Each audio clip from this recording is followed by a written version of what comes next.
Was the immediate backlash concerning the Art Briles photo drop, coupled by an uneven performance on offense, such a big deal that just 2 games into a season that should be serving as a springboard into the SEC in 2024, the University of Oklahoma should remove offensive coordinator Jeff Lebby from the Sooners football staff? Personally, I'm going to go with no, it isn't. Lebby on Monday took responsibility for the distraction that Briles being photographed on the field at Gaylord Memorial Stadium caused following OU's win over SMU Saturday night. He apologized for the uproar that it caused and vowed that it wouldn't happen again. Now, whether or not that's good enough to move past the incident is a personal decision for each of us, but it's good enough for me. If you're among those in the Oklahoma fan base that isn't ready to move past the incident and instead plan to continue calling for Lebby to be fired, that's your prerogative. That is the last you will hear of the subject on Hall of Fame college football, however, at least until there's more news to report on the incident.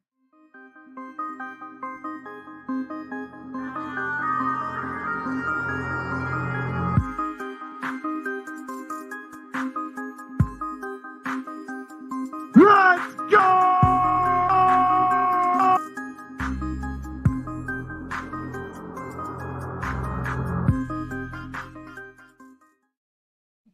Welcome back to Hall of Fame College Football. I'm your host, Jason Watkins, and if you love college football, you're definitely in the right place. So before you forget, smash that red subscriber button, like our videos, and don't forget to ring the bell so you don't miss one moment of the Hall of Fame College Football Podcast. Welcome back to the show, everybody. We are about to get into quite a bit of things tonight. Going to talk a little bit about what's going on with Oklahoma after that kind of uneven performance there, going up against SMU over the weekend. We got to talk a lot about Texas. Texas going in and getting a win over Alabama in Tuscaloosa. Big time performance by Quinn Ewers and that Texas team that, hey man, we've gotten used to seeing them kind of come up short in these situations. They didn't do it this weekend.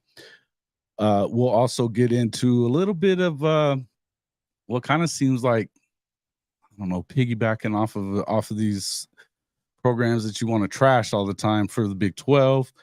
Also, we'll be talking a little bit about mediocre Mike Gundy and his decision to not name a starter probably even by the time Big 12 rolls around. We'll get into that and a few other things. I want to bring onto the show a couple of my favorite creators out here. As usual, guys, we're always bringing you guys top-level creators, starting off with Kchris of the Horns Down podcast, not to mention Nino. Yeah, keep them horns up, Chris. We got Nino from Nino's Corner, man. Welcome to the show, gentlemen. Nino, we're glad to have you on, man. Yeah, man, appreciate it, bro. It's Chris. What's up, my man? How you been? Oh man, I've been great, man. Been blessed, been great. I see that you brought this. See that you brought this Texas whore on this channel. He's making his victory lap around. You brought this winner back on this channel. That's what it is. It looks like he brought a bunch of Texas folks with him, so we're gonna have some fun inside. It looks like there's probably gonna be some fun inside the comment section too. Keep it light, folks. Keep it light, but we'll have fun with it either way. Hey, welcome to the show, everybody. Stephen G, Carson Carpenter, Hank, of course, as usual. Hey, man, I can't wait for the Texas versus OU either, Carson. Wilkerson, glad to see you back in here. Of course, we got Nino in here saying hook 'em already. I'm just going to throw the Longhorns down real quick, too. So we got to get that out of there. Hey, and JC Lamb, glad to have you guys in here. Brian, thanks for everybody coming in. Hey, make sure and I did steal this from you, Nino, but wipe your damn feet before you come in this house. Hit that like button. I got that off of there one night. I loved it. I thought I would laugh pretty hard on that. Loved it. All right. Widen the panels. Yeah, widen those panels, man. You got all up in our business and stuff. They can see what I had for breakfast this morning, man. Oh man, calm your nerves there, kid. chicken between my teeth. You know what I'm talking about? There you go. Yeah. I thought she was just pretty enough, bro. That's what I was thinking. Damn, but okay. All right. We need some OU YouTuber and Nino to have a bet for the Red River. Oh, I'm sure we can handle that. Yeah, probably gonna have the coach in here in just a bit. He's at football practice as well, and could end up with Coop and Jay in here. We'll just gang all up on him, so it'll be all kinds of fun. But hey, he's kind of used to it anyway. Hey, let's jump right into that first before because we don't have to get into this Lebby stuff right away. Talk to us about what you saw from your Longhorns this weekend out in Tuscaloosa. You were, of course, at the ball game. What were you most impressed with? What was it that really did it for you? I thought the teams were going to be evenly matched when it comes to being physical, right? And I was surprised that Texas was way more physical than Alabama. And I don't even think it was even close, to be honest with you. I made the comment last week that whichever team's defensive line, especially on the interior, would abuse the opposing team's interior offensive line, which I thought was a weakness for both teams, that team was going to win the game pretty easily. But Texas's entire defensive front manhandled Alabama's, offensive line, which I was very shocked to see them do it that way. Alabama couldn't get any pressure on Quinn. Quinn had a clean pocket all night. Texas was, bringing pressure, on Jalen pretty much all night with 3 or 4 people. So it allowed Texas to, let the linebackers and safeties just kind of do their thing, man. So it was a great game plan by PK.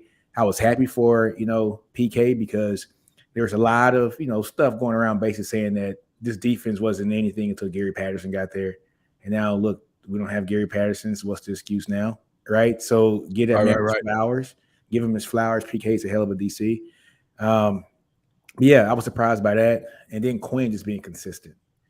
It's almost like Quinn hasn't been the most consistent, but maybe he's finally starting to come into his own right now. And then also Sark has to kind of learn him as well. So I thought Sark finally opened up the playbook for him, and Quinn's able to absorb the playbook. And he has his playmakers too. Last year, like not having Nair, like that really hurt Texas a lot because it was just the X-Men show, so X would do everything.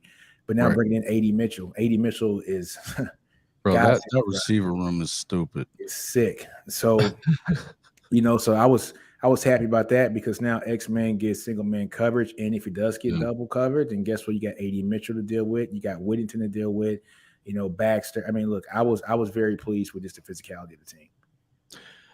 That's what I saw the most of too. And I wanted to go to Chris about that. But that defensive line, man, it showed out.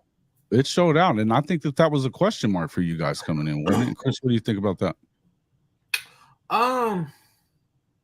Yeah, it showed out. That's hard to say, ain't it? Here's what I'll say. It's very reminiscent of Oklahoma when they went to Ohio State and beat them. That's what this win is very reminiscent of. It's one of those things. I think I can speak for Nick on this, saying that it's a great win for the program, and it kind of validates what we're trying to do, similar to what OU was doing that year. Still some questions on both sides of the ball that still need to be answered as far as just consistency purpose, if we're talking about consistency. But that night right there, y'all showed up and y'all showed out and y'all did what I'm going to be honest, only the people in your fan base thought that you can do. I didn't really see you guys going down there and being more physical or this and that. But I'll tell you, I didn't. Kind of my thing of it is this right here is that Alabama is kind of playing with the how's this? And don't get me wrong, I'm big on the kid, and I still am. And I think he could be great, but at the same time, Alabama's kind of that they're back in the olden days where they're on that wagon. And that one wheel is just, if we can make it the distance, we can make that next 10 miles down the road, then we'll be there in town. But if we can't, then we're going to be on the side of the road. And that's how it feels with Jalen Milroe. Jalen Milroe takes a lot of cover. If you watch the first game and even go back, he holds the ball a little bit too long. Obviously, there's a problem with reading coverages. And I don't necessarily even know if I can blame it on the offensive line more so. And this is not me taking away anything from the performance, Nick. This is just me being honest about Bama. I don't necessarily know if it was more the Alabama offensive line for him taking coverage sacks, or when he's throwing. Let's just be honest with you. Outside of the secondary, did nothing spectacular. I mean, obviously there was pressure on him, but the secondary did nothing spectacular. What it was the fact that you guys were playing the perfect coverage, and then he's just throwing it, not even looking on the field. He's just expecting his guy to be open. Right. And then all of a sudden, Caleb Downs, let's not forget, he had freshmen all over the field playing that night, and you expect Bama freshmen to be elite, which they are. But when they're biting on simple RPO fakes and whatever, it just takes away from the offense and the defense. It was just all sorts of problems that you see that are not characteristic of a Bama defense or offense early on. I thought that the marriage between Jaden Milroe and Tommy Reese would be perfect, but there's obvious holes in that. But I mean, you got hats off to you guys. Had a hell of a night. I can't take anything away from the win. I just have I still have some questions about y'all, but I have more questions about Alabama, and that overshadows anything that y'all did. And I think that y'all are off to a great start. Consistency is my biggest thing, but I mean that offensive line, I just don't know who to blame. Is it offensive line or was it Milroe? Because you can see Milroe was still hesitant to throw the ball. He's still hesitant to make mistakes.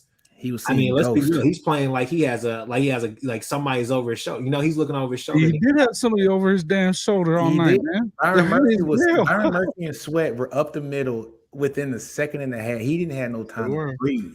No. So I mean, this is my thing about the freshman comment. So there were none of these excuses when Texas rolled out a true left tackle freshman last year and a true right guard and freshman and everybody handle it differently, though. That's the thing. Plus, y'all was max protecting an awful lot, so let's just be real about that. But Quinn being a freshman too, and max protect. I think we ran a jumbo package 13 times a game, so we didn't run it that much. 13 times a game is not the majority of the game, but Bama has a 6'5", average 340-pound offensive line, right? So this big gaudy line that I told people this, and you can pull my receipts. There was something that Alabama didn't like about that line because they were just trying to throw those numbers out to intimidate people. We've never seen Alabama put numbers out that, oh my God, we're 6'5", 340 pounds, average weight, 315 pounds in the league. That was all intimidation factor. Look here, Caden Proctor is going to be a great player one day. He's 18 years old. He's 6'6", 365 pounds playing left tackle. To me, I think that's too big. That is way too big. That's too big. And let's be honest. We talk about guys that have played at Texas and OU, like your Savion Birds, right? The Kelvin Banks Juniors and stuff like that. These guys play Texas ball. Texas ball is a lot different than Iowa ball, right? I can say SEC ball now because we're all going to SEC, right? So SEC ball where Caden Proctor is going to be living at for the next 3 years. The recruits that he's playing against and the prospects that he's playing against now, coming from Georgia, Florida, Mississippi, Louisiana, Texas, Tennessee, Arkansas, whole lot different prospect than what he's playing at in Iowa. Just is what it is. I'm not dissing on the state of Iowa, but I'm just talking about football. The best talent is from Texas East. This is what it is. Right. So I think that was a come to Jesus moment for him. I knew this game was going to be special for this defensive line when I saw Middle Tennessee State have a 250-pound linebacker rush the quarterback and put Caden Proctor on his ass. I knew I was like, it's going to be special. It's going to be special Saturday night. You know what I'm saying? And so it is what it is. They had two true freshmen starting. I give them that Caden Proctor and Caleb Downs. But look, we had the same thing last year. It is what it is. We had a left tackle starting who didn't even come in the spring. He came in the summer. So he didn't get the spring workout. All right. He got whatever his summer was, and then game 2 going against Will Anderson. All right. So I don't want to hear no complaints. You still hear those complaints because stemming back from the even the years, if you go back to if you go back and listen to Jance and Ty, Yeah, there's plenty of shows that they have together, even when they made the national championship game, or even when they're in the SEC championship game and all the rest of that, and they're winning, blowing people out. They're still saying our offensive line has been a problem for the last 3 or 4 years. but that's development then. And I don't know. You said what? That's all development then, because I don't know what it is. I mean, he's hired a different coach. He hired that coach from it was Kentucky or somewhere. He hired a new coach, I think, last year. Start the last season, and you thought that was going to be helpful because that guy had went to a lot of places, and that's basically what he did. He fixed the offensive line, and they still have holes. It's the stars. They have the stars and all the rest of that, but I don't necessarily know that offensive line isn't that great, but it doesn't help. You can mask an offensive line when you have a mobile quarterback, but if your mobile quarterback can't read coverages, at least that's what it seems from this game. If he can't read coverages, then what the hell is going on? He's not going to be able to mask that for them. I think defensively, Ty said it best. He's like, man, I mean, people are asking, where's Dallas Turner? No, don't ask. Dallas Turner is not playing the same role that Will Anderson played. Yeah, where's Bradwell? And I'm going to throw out a word that that Nick loves to throw out, transcendent. You have talent over there. Don't get me wrong. Those guys are gonna test well at the combine and do all the rest of that and stuff. But just whenever you look on film, you don't necessarily see somebody that puts that fear of God in you. You know what I'm saying? So, I mean, it wasn't necessarily. They didn't really have a great pass rush. They didn't really have a great day that day. So, well, I think our line was, man. Look, we couldn't run the ball at all, which is something that I want to bring up too. We couldn't run on the interior. We did pretty well on the outside, reads. But I tell you what, just running up the middle, we had problems initially. I think DJ Campbell was still trying to get his feet wet in that first half. The second half, it was a wrap. I mean, he was a monster in that second half, blocking 2 people in the end zone. I mean, choke slamming people. Like, he was being nasty, DJ Campbell. What Texas wanted him to be. And Texas ran the ball really well in the second half. I mean, the last 7.5 minutes, Alabama didn't get the ball back. We got the ball, with 7:12 left in the game, and we just ran down their throat 6 straight times, first down. And that was Alabama's time to actually stop us and get the ball back. And I was like, look, we're going to run it 3 times. It's going to be a 3 and out because they're going to be ready for it. And we just gashed them, right? And so that line just pushed them like crazy. I was most impressed with that part of the game. When you get down there and you guys had taken the 2-score lead, and that's around that 14-minute mark, fourth quarter. And then they come down and score pretty much right away. And I was like, it's not over yet. Yeah. And then all of a sudden, boom, hit them again. And I was like, holy shit. The separation. You see them come apart. Yeah. The separation came off of really 3 plays. The interceptions that he threw, and then obviously Bama not getting the benefit of the doubt with that fumble, the almost fumble with what was his name, JT Sanders. Yeah, but honestly, I don't even think it mattered because Texas got the ball back. I think Jordan. Well, the position of the ball, it would have been further than just 3rd and 3rd and 8 or whatever. There was a difference. No. He got a first down and fumbled, right? And so Jordan, he got the ball and it was still a first down. He fumbled it, actually later down. Yeah, so I think like JT got it. I think he caught it, for like 24 yards or something like that. He fumbled the ball supposedly, but he didn't fumble the ball. He was down, and Jordan, yeah, I think it was Jordan that got the ball. Yeah. So honestly, that wouldn't have mattered. The thing that really got me was I just thought Bama would have been more physical, especially at home. I'm just being honest with you, and there's no excuses that they didn't know or wasn't expecting Texas to play this well. We played them last year. You felt our physicalness last year, right? We were physical last year. We were younger last year, so of course we're going to be a little bit hungrier.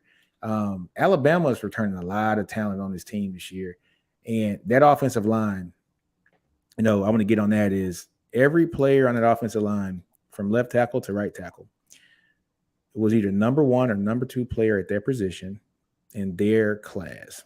right? So Caden Proctor's number 1 tackle in the country this year. I mean, just go down the line. Number 1 and number 2. Anybody in the country would love to have that offensive line.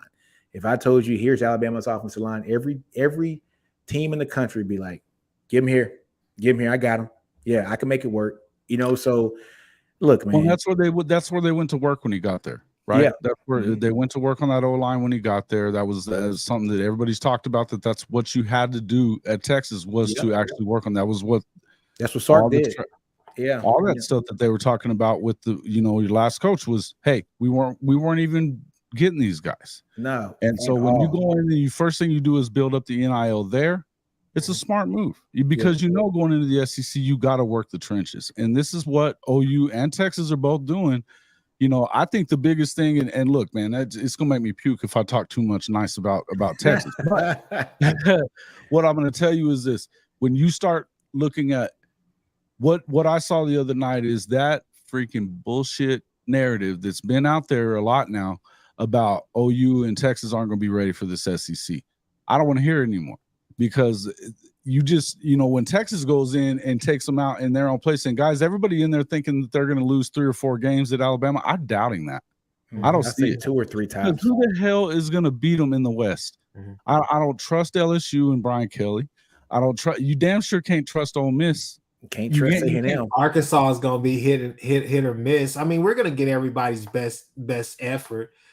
Nick, I hope that, and I think you go into it and it's tough, right? The first season they got both of them loaded up. Nick, I was just gonna say I hope that we can at least agree on this. We can let bygones be bygones and agree on this right What's here. That? Both OU and Texas have had success against the SEC as of recent. Now, there's been games where we've gotten beaten, we've gotten dogged, we've gotten blown out. I get that on every type of stage, but there's also been times where even with those defenses that were atrocious, even with those defenses that were mediocre or mid-tier, even with some deficiencies at quarterback or whatever, we went in there and won our fair share of games more than we've lost as of recent to these SEC teams. And I mean, it dates back. I mean, I go back to hell. Kind of really one of the turning of the pages for us was whenever we beat Auburn in that game the year before we went to the playoffs the next year. We had Nixon and Perine. You know what I'm talking about? Jason, but what I'm saying is that I feel that now with the level of recruiting that we're getting, paying attention to the trenches and all the rest of that stuff, I think going into the SEC, you're built to have success from the get-go. The only thing that I want to counter on that, Chris, is it was a good win by Texas. Love my team, great win. But we have been planning for that game for 6 months now. Yeah. Right. So it's why you didn't look so good against Rice because they were just playing. Rice was just, we're going to out talent you. It is what it is. Right. And then let's be honest. We just saw what Rice did to U of H. Is Rice going to be a horrible team this year? No. Rice just put it on U of H, right? It was a massacre, to be honest with you. So, but the thing about the SEC that I think both Texas and OU are going to have to worry about, and not just worry about, but that Bama game is going to be every weekend. Yeah, every weekend. And it might not be the talent, but man, Chris, it's different with the atmosphere, the crowd. It's different. Man, that's cool and all, but I mean, come on, man. Like we play similar teams to some of those teams, to the lower tier teams. Kentucky, going to Kentucky, there's no difference except there's more fans that are going to be allowed at the game. There's no difference. Well, I'm not talking about just Kentucky, but look here. Let's say, for instance, you get what team in the Big 12? Let's be honest. What team in the Big 12 has more talent than LSU? Besides us and you guys, what team in the Big 12 has more talent than Ole Miss? It's not many. It's not many. Maybe honestly, none. Probably not even. None. No. What team in the Big 12? No. What team in the Big 12? Let's be honest. Has more talent than Texas A&M? All they're missing is coaching. Yeah. I mean, Texas A&M is playing for a national championship next year if they got coaching. They got all the talent. Next year's their year if they bring in the right coach. but it's not going to happen because Jimbo's going to win 7 games this year, and they're going to keep him alone because they can't afford to fire him. Yeah. So thank you, Texas A&M, and thank you, Jimbo, for hopefully winning 7 games this year and keep. I'm not sure that they can afford to not fire him. Yeah, man, I don't see how you can afford not to. If Notre Dame could pay freaking Charlie Weiss until like last year, you know what I mean? I mean, you find a way to do it because you got to get somebody in there. Big brothers are coming back to town, and they're gonna start working that ass, and that's not gonna work for them, man. They got to try to do something, even though it's probably not gonna matter. Yeah, but in the end, I don't see how you can keep him around because one more loss, and all facades of freaking Petrino calling that offense is off. Yeah, it is. Nick, we'll test your theory out next year because obviously we got LSU and Bama on the schedule next year. Yeah. So in between, obviously we have Missouri and Tennessee and all the rest. So I mean, we got all of them. Y'all have this is not a slight. Y'all have a lighter SEC schedule, but we're gonna test your theory to see when y'all are playing Kentucky and Mississippi State. Let me see the schedule real quick. Let me see 2024 Texas schedule. Yeah, I mean, let's see if your theory holds up. But Florida, I think that second season probably will. Well, okay, right? so we got Michigan, Oklahoma, Arkansas. Are you really going to say Michigan? Yeah, don't say Michigan, bro. Hold on. We got Michigan, Oklahoma, Arkansas, Florida, Georgia, Kentucky, Mississippi State, A&M, and Vanderbilt. So yeah, we got Georgia. Okay, so outside of A&M and Georgia, the other teams, and don't put Michigan in there. I ain't gonna say Arkansas because KJ's gonna be gone. We got you guys, and we got Michigan. That's what I'm saying. And Florida at home, right? We got Florida at and then Mississippi State and don't y'all have Vanderbilt? DJ Lagway ain't gonna be ready to do shit yet. Don't you got Vanderbilt? I'm gonna tell you. Look at man. I'm gonna tell you, man. That Georgia game. That Georgia game. Hey. He gotta go to the Georgia game because he's sitting there like, ooh. No, man. Come on, man. Let me see y'all schedule. Stop playing with me, big. Y'all playing Missouri. I don't want to hear that, man. I don't want to hear that. That was going to be an every year game, apparently. But you also get Alabama. You get South Carolina. They're trash. But then you got to go on the road to LSU and Auburn. This weird things happen down on the plains. You already know that. What was the final score of that Auburn game yesterday? 14-10. Man, I want to hear shit about Auburn right now. That's not the point. You just said weird things happen down on the plains. I don't hear nothing about no Auburn, man. Hey, all I know is this. We're gonna find out what they look like going through that gauntlet first year, and it's not gonna get easier because then I think essentially they're gonna have to go to that 6-3-3 after that, and that's just assuming that they don't expand anymore. Because I don't know we're going to see what happens with the ACC, but I'm excited about it, man. I feel like one thing, let's jump into this real quick. This rah-rah Big 12 stuff. How did you feel about that love from Brett Yormark in the Big 12, man? Man, I wish I could curse, but I ain't going to curse on your show like that. I mean, you can say what you want. Look here. Hey, man, we ain't your friend, Brett. We ain't your friend. This is where Texas and OU come together. We like Bloods and Chris right now with our flags waved together. We ain't your friend, dude. Hey, no, Nick. We like Snoop at the 94 Source Awards. Y'all ain't got no love for the West Coast. You don't got no love. You don't got no love for the two teams that bring out the money for your conference. No, they don't. Except for when it matters. When they're the only 3 in the top 25, then they posted that out there. Last week or whatever. And then what do? They're trolling on Bama with you guys. I was laughing. I was like, "Oh, isn't that sweet?" Like, come on, man, Brett. We ain't your friend. I'm gonna tell you what got me. Right? Let me tell you what got me. After week 1, they want to put out that number.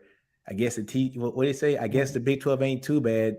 Showing 7.8 million views. TCU versus Colorado. I hurried up and retweeted and said they tuned in to watch Dion, not you. Right.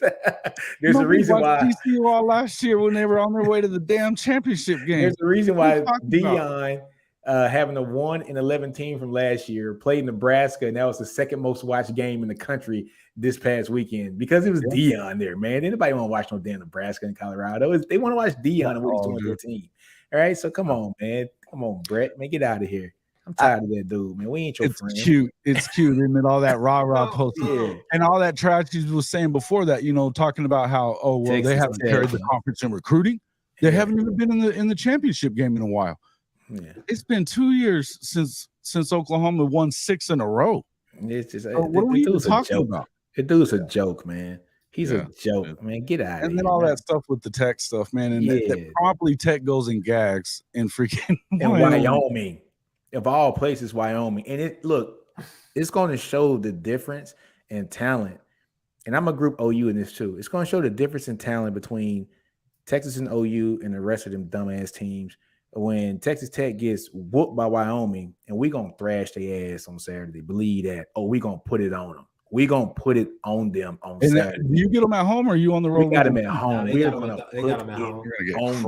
We're going to put them on so bad, Arch going to get to play in that game. You know what I'm saying? We're going to put it on them on Saturday. It's going to be we're going to love you when you're gone from the Big 12, Timothy says. I get it, bro. I get it. But and that's the thing is that OU and Texas both have to you get past this third game, Tulsa and Wyoming.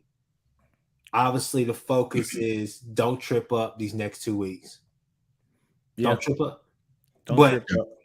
And I'll be in Cincinnati for that first one. I'll be out there in Cincinnati for that first one. I'm going out to check it out because we're going to, since they're supposedly so good, I don't see it, but we're going to find out. We're going to find out about that. And then obviously y'all go to Baylor. I ain't worried about Baylor. Which, I mean, y'all should be good, but weird things happen down there. I ain't worried about Baylor. And then obviously Kansas comes. The Colts are liable to come and get y'all asses, man. But Nick, that's my question to you. That's my question. Whenever y'all start playing teams with better quarterbacks, play teams with. Well, that ain't gonna be Baylor. No, obviously not them. But what I'm saying is when you play. I should say this. Do I think Jaden Milroe has a higher potential, has more potential, has a higher upside, and just more raw talent than like a Dylan Gabriel or Jaden Daniels? Probably so. I could say that. But those two put it all together. I mean, those two have it all together, at least for right now. So my question is how do you feel whenever y'all go up against a team with better quarterback play? Somebody can actually read coverage. Look here, man. I ain't giving Milroe no excuses. This is third year in college.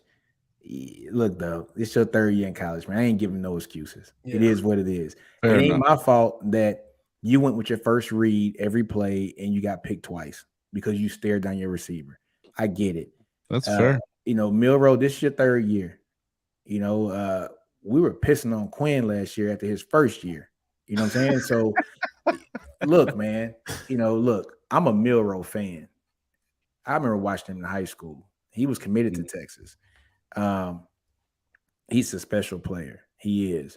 And he wanted to tuck it down and run a lot that game. They just contained him. I mean, they just contained him. They stopped him from doing what he wanted to do. And when you take an electric player like that, when you take his best asset away from him and then tell him to limit, basically limit him and tell him to do what he's really not that comfortable with, that's like telling Quinn to run the ball. You know what I'm saying? Like, that's like saying, Quinn, you can't pass no more. Run it down. Yeah, right. Man. So, look. Real quick, let me welcome to the show. Welcome in my co-host, the coach, Philip Roybal, along with our boy from Unfair Sports, Coop. What's up, Coop? Welcome to the show, gentlemen. What's going on, man? Coach, how you doing, man? What's up?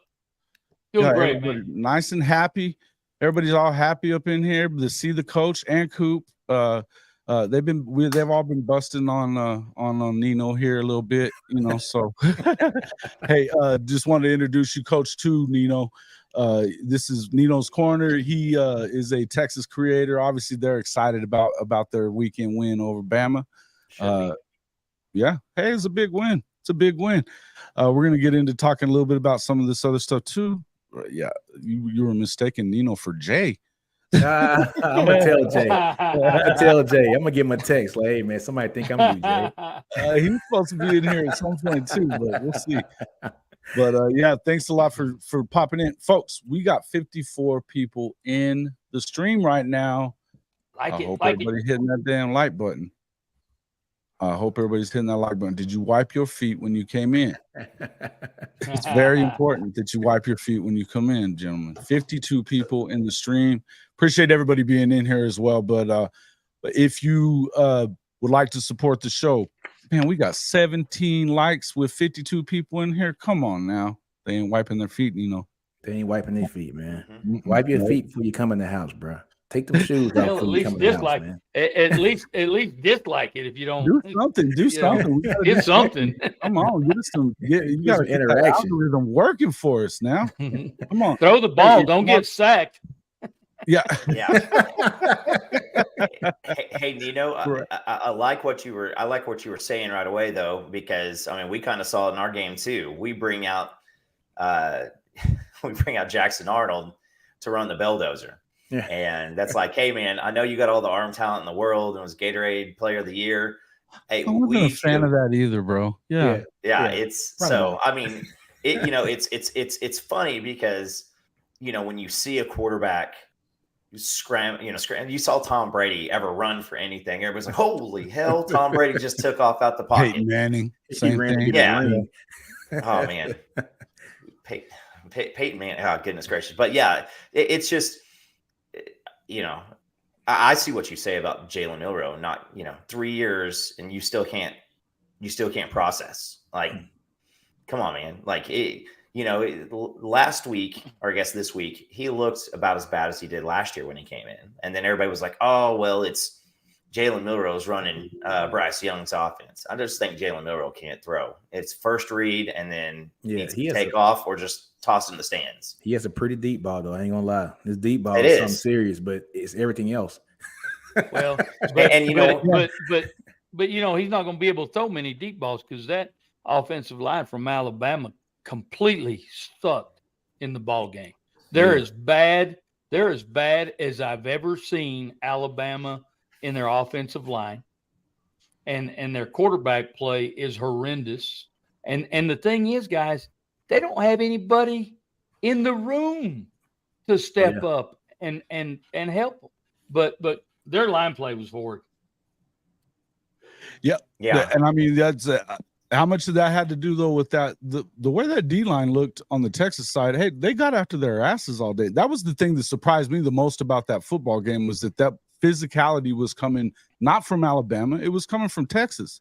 So, which is wild to me. Awkward to say. Yeah. And Texas guys, we've never said Texas is not talented. They're as talented as anybody in the country, but they never put it together. And now, did they get after Alabama's ass? Absolutely, they got after their ass. But I'm still not convinced that Alabama's not very good, and I'm not sure that Texas is as good as we saw. I think there's still I'm not convinced. It's week 2, man. There's a lot of time left in this season. There's a lot you got to prove. I agree. I think everybody here would say that, and that includes, hey, look, the first thing on this list of things to talk about was Jeff Lebby. He's under fire right now. Not just for the, like I said, we're not going to talk about the whole thing with Art Briles. I don't really care to. I think it's kind of stupid, the whole thing. But I'm going to say that the way that the game was called, you can complain about it if you want to. And I wasn't happy about I don't want him diving into the freaking line like that. If you want him to run, let him run. But I don't want him diving into the line on 4th and 1. I just don't want to see that. Yeah.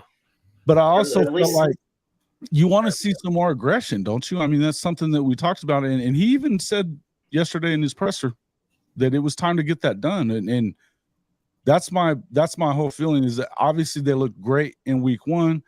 They played a better football team than a lot of people are going to give credit for. SMU, they got a good quarterback, but defensively they looked fine. But as soon as, it started to look close, then of course, they, turn on the gears, and that kind of pisses people off. Coop, what are you thinking about the way that what we saw from Saturday? Because it seemed, I remember you saying in the group chat, why are they forcing this damn run? I mean, that's what it looked like. Again, when you talk to the people that, I talk to, we talk to, Chris talks to, stuff like that, the common denominator is that Sawchuk is still not healthy. I think that Javonte hasn't got the nimbleness back in. Sometimes when you watch Trey Sermon run when he was on OU, it's like Trey Sermon didn't really know how to do a jump cut. I mean, if the hole opened up, he was going to take it and he could lead somebody into an angle and then break it the other way or something. And that's kind of like Javonte. And then, Tolly Walker, he showed a little bit more, like, he had a little jump cut in there. But it's, you take someone, like if you toss a 35-yard bomb down the field and then they bring it down, like people get pumped up, but it doesn't gut you like a 35-yard run does. Like when you get a 35-yard run, it's like almost like an entire, group of the defense just failed. And it just felt like Lebby was like, you know what, we're going to run it right between the tackles. We're going to keep it going. There was not one pass downfield. There were more pass interferences called in week 1 than they threw passes in week 2, past 15 yards. And so, in going back and watching it, a lot of it's on Lebby, but a lot of it's on DG too. He did not take advantage of, yeah. I mean, he did. And again, you got to, if you're Brent as the CEO, as the head coach, you got to walk over and just be like, the hell's going on here? But I think that he really was, geared up, fired up. His defense was playing a good game. They're like, I've said it multiple times. I think there's a lot of coaching opportunities in these first 5 games. And you got to throw it a little bit more deeper, because we saw absolutely zero Jaden Gibson. We saw absolutely zero Nick Anderson. We saw absolutely zero Jaquez Petaway. And so I think it's a lot of this too. Yeah, not giving up on much of the playbook. Yeah, but at the same time, like, give up enough to go beat their ass is what you're getting at. Here's the thing. I don't know how much of that. Listen, I don't know how much of that wasn't BV. When he went into the locker room at halftime, though, Coop, think about it. He kind of barked at that gal that was talking to him, saying, we need to go run the ball. We need to establish the run. So, and he was barking at her about it. And he was in there giving Lebby shit about it. And OU fans are some spoiled ass fans, and I'm counting myself in there because what play was OU guaranteed to run from 15 to 19?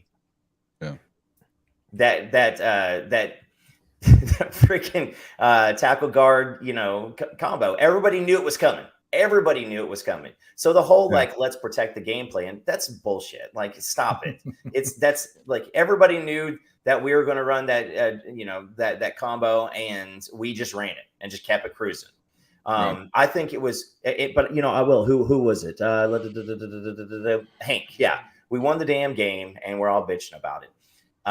We won this game. This is a game that I don't think we win last year. This is a game that we're setting up what we're talking about here for you guys to say what you got to say, because there has been a lot of bitching about it. And it hadn't been coming from a lot of us creators. I didn't throw a fit about it the other night. There was times during the game they were like, man, come on, man. But I also think that a lot of that has to do with the fact that, look, here's where I'm at on this whole offensive thing. You can't have it both ways. You can't have it to where they work time off the clock or they go fast and score a lot. You cannot have it both ways. And there's a lot of times that we hear all this complimentary football bullshit, and that's not really what you're going to get with this offense. If that's what you wanted, you hired the wrong guy.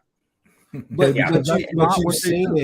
you've seen it in certain games. I keep going back to me, I think one of the best games that he's called, one of the best games that we played where there was complimentary football, is the loss to Florida State. Yeah, you saw it. My biggest thing, and I know a lot of people have heard me say this, but I'll say it again, Jason, just for those who haven't. The problem for me wasn't necessarily his method of how he wanted to go about it, even keeping it vanilla. That's not the problem. The problem is that the formations, the tight formations, things like that, you haven't seen all that stuff. Maybe they're building something, and that's fine. Where are the screens? Where are the jet sweeps? Where are some of the more vanilla things that he does inside of the offense that you're used to seeing? Where are those? Because we just kept attacking the middle. We didn't attack the edges. We didn't do any of that. And so my whole thing was that we didn't give any players any chance. You heard him talk about that in the presser. We didn't really get anybody out there in the open. We didn't really give those guys a chance. I mean, we just kept it it was just very close to the brim. And so my thing was that when you see Lebby, you typically expect, okay, a couple of screens, couple of jet sweeps, couple of this, couple of that, but you didn't see any of that stuff that we're used to. And to see him going out there with tight formations, and then obviously we're used to the repetitive play calls whenever he feels that he has a matchup advantage or whenever the play is working. We're used to that. Okay. But when you're basically telegraphing those plays and everybody knows that, and you see guys just creeping up against the line, they're loading the box, and you're in a tight formation where you don't have that much blocking, and you're expecting, you know, extra blockers to be in there. You don't have no tight ends or anything like that on the field. It just was very uncharacteristic to me of Lebby. And so that's where I fail to see, you know, all the good or any good in it, except for the fact that, hey, we won, and we don't win a game like that last year. And that's a fact. Yeah. But I just felt that was very uncharacteristic. When they got close last year like that, they come apart every time. Oh, they puckered. Well, yeah. Go ahead, Coach. No, yeah, I was just going to say, guys, I probably won't like what I'm going to say, but I'm going to give you a coach's perspective. Guys, it was SMU. Yeah. Okay. Let's start there with that statement. Guys, I knew when we were playing somebody that we knew we were going to kick their ass, I put my team in the worst possible situations that we could have in order to see how we were going to react during the season to those situations, because we knew we were going to kick their ass. So at the end of the day, I don't think we need to push the panic button. I don't think OU needs to push the panic button on he didn't run this, he didn't run that. Oh, guys, yeah. I don't know. I don't know that he wasn't trying to do exactly what he did. And that's why you don't have BV in his ear saying, because he knew the very same thing. And so again, I'm just saying, cut them a little slack, because sometimes you put them in those situations to see what you're going to have down the line. And Coach, I think that, you know, and somebody bring it up here, Steve, if you guys don't listen to Damian Mackey on his podcast, bro holds nothing back. He just drops it. And so, Nino, I'll say it this way. Milroe stares down that outside receiver, doesn't see the where does the safety line up in football? Typically middle of the field, right? Exactly. And he's like, he must have just not seen him. Well, did he not see anybody else on the field too? Because dude was floating, he had one assignment to step in. Well, that's the first. No, go ahead. It would be like with Texas, if Texas intercepts that ball, turns around, and they run 3 plays in 19 seconds and then kick a field goal, and everybody been like, the hell? Like, but again, it's Alabama, Texas versus SMU and OU. I think the offensive line just absolutely was as mediocre as hell. Savion Byrd, he didn't see the guy he was lined up across, apparently. Everett got to come in, played pretty well. But yeah, I just really feel like I think it's the lack of dynamic between the backs that we're playing and a mediocre ass performance by the offensive line. That's where I think that game was left unsatisfying. Yeah, and you know something that, Coach, I didn't even think about that, and everybody in there saying the same thing. That it does make a lot of sense that you put them in harm's way against teams that you feel like you should be able to beat. And look, as soon as it went to 3 points, what do? They go out there and they score 2 touchdowns immediately. You know, what quarter was that in? It took 3 minutes. What quarter was that in, Jason? Yeah, it was late in the fourth or late in the third, right? Late in the third, early fourth. It was the fourth quarter, but I'm making a point. There was 8 minutes left, right? 8 minutes left. Yeah. Dylan Gabriel might as well be a cardboard cutout last year in the fourth quarter, because I mean he didn't do anything. I think he had one entire touchdown in the fourth quarter last year. So I'm okay with that. I'm okay. They said, all right, let's go pound it. Let's duck. You know, let's end this game, and they went down and they did it. So. Yeah. Look, and I mean, you know, you got Jalil Farouk involved. People were asking why they weren't getting him involved. You need to have him involved in the game. Look, I think that there is a lot to be said for you're trying to get as many looks from these guys as you can before you get into conference play. You know, and it's going to be important. So to me, we're going to find out. We're going to find out what they got coming up. But I mean, look, you're not going to give the truest test until you get to Red River Week. Yep. You know, I mean, I think that road game at Cincinnati, I'm going to be there for that. I hope that it's, you know, I hope it's not a great game. I hope they beat the shit out of them. But it is a test to see how they take it to the road. You know, this week it's a higher level. It's a higher level test than SMU, no doubt. Sure. I disagree. I think Emory Jones. Do you really? I think Emory Jones make Reese Plumlee look like Arch Manning. No. It's not right. It's no, I know, but Emory Jones. You're talking about Emory Jones. Emory Jones threw for like 125 yards against whoever the hell they played this past week. He looked like a Heisman. They won. You know, this is the third. Yeah, but 125. I mean, 125 yards passing, and he is. I mean, listen. With Richardson last year, he couldn't beat out Richardson. This is his third school. I think that SMU was the biggest test up until Texas. Right. I think Cincinnati is going to have a little bit of resistance on defense, but I just feel like Emory Jones is kind of how what's his name from Iowa State who gambled his life away. So, but yeah, I mean. I like that. That's factual. He gambled his life away on freaking, $20 freaking games of. Damn, man, Decker catching strays out here, man. Yeah, bro. I don't know if you saw. They're not strays. Those are real shots. The whole damn state of Iowa do the shit. Did you see there is a potential like Fox Prime game in November, and it's what is it, Iowa State versus Northwestern, or is it Iowa versus Northwestern? And I'm just like that looks like what was the Adam Sandler movie, The Longest Yard? It's just, it's just too pitiful program. Just like, do you guys even want to do this? Let's just go to Hooters or come on, let's get out of here. There you go. Go. Hey, Jason, you're right about this. Go ahead, Coach. Hey, I was just gonna say, I just want to touch back on the Lebby deal, and and again, the play calling, like we said, didn't look good, etc. But Lebby really put himself in a predicament that he didn't have to be in with having Art down there on the field. And I get it. It's his father-in-law. I get all that. But he's also got to be smart enough to know, and so does Art. I mean, first of all, if that's my son-in-law and I'm Art Briles, I stay the hell away. Yeah, I'm not going to put him in that situation. So and I know Art very well. We're friends, but at the end of the day, I would tell him, look, Art, keep your ass away, because he has really put Lebby in a situation where the administration had to call him in and talk to him. BV called him in and talked to him.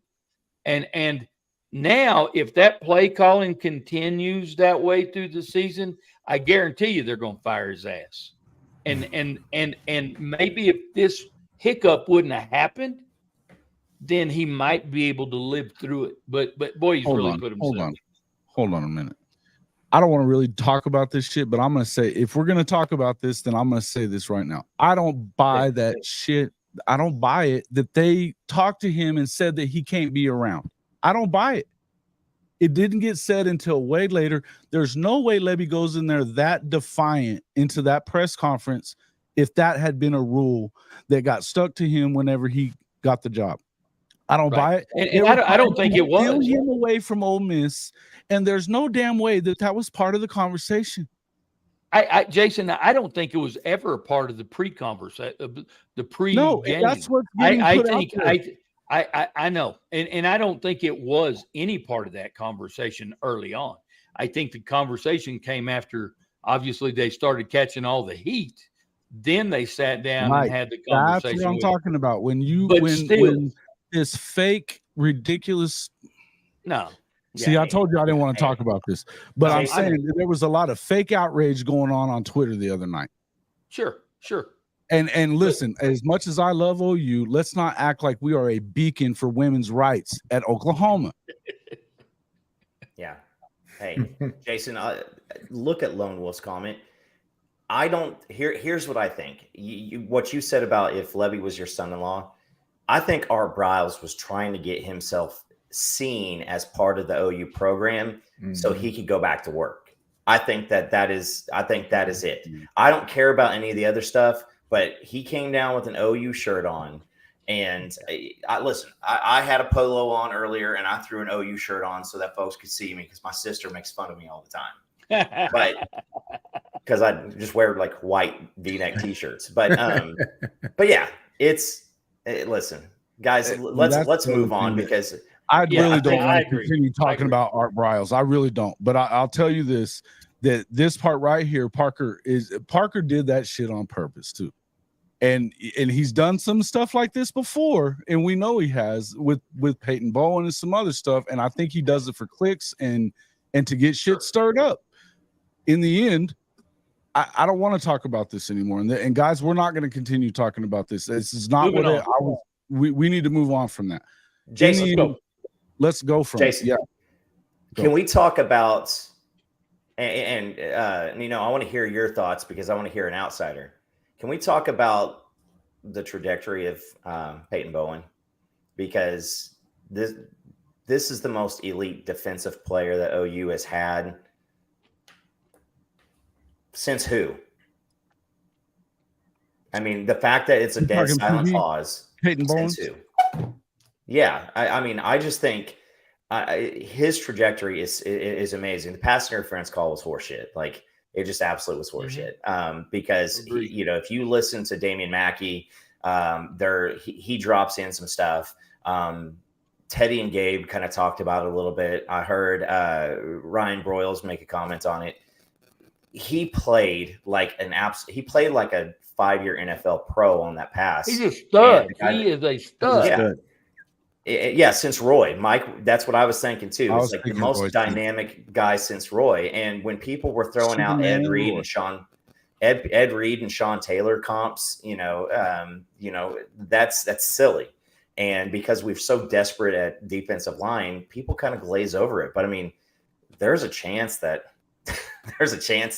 this dude is going to be special. Nino, what have you seen? Because I want to kind of hear. Hey man, he's special, but it's been 2 games, right? And so only 2. No. Yeah. I mean, but look here though. This is the same thing that we said about Caleb Downs prior to the Texas game, right?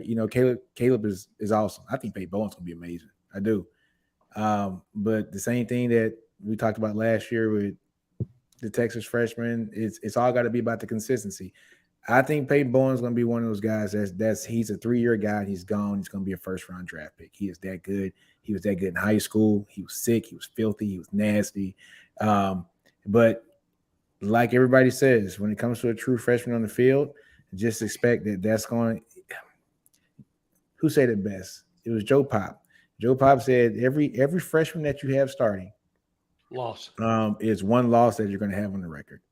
Right. And so I'm not saying that's going to happen to you guys, but y'all's defense wasn't the best defense last year. It's getting better this year. It's going to be better, but we got to see them play stiffer competition. And I want to see Peyton Bowen against stiffer competition. I don't think his first real competition is going to come until he goes to Texas. True. He will kick their ass. Thank you, Coach. They said about Caleb Downs. But he's not gonna be biting on a damn RPO the entire game. I mean, let's be real. Come on, man. You had to go against. Hey, I'm just telling you guys. Here we go. Peyton Bowen. I'm still crying. I cry every night when I go to bed that we lost Peyton Bowen to OU. Because I'm telling you, if going back to the statement of every freshman on the field is a loss, I wish we had his ass at Notre Dame because I would take the loss. Hey, Coach, you didn't lose him to OU. You lost him to Oregon. Oregon lost him to OU. Well, there you go. And there he does. Yeah. Which I think we all know that's bullshit. He was never going to Oregon. Never going to Oregon. I think that was clear that was all about telling his parents to back up a little bit.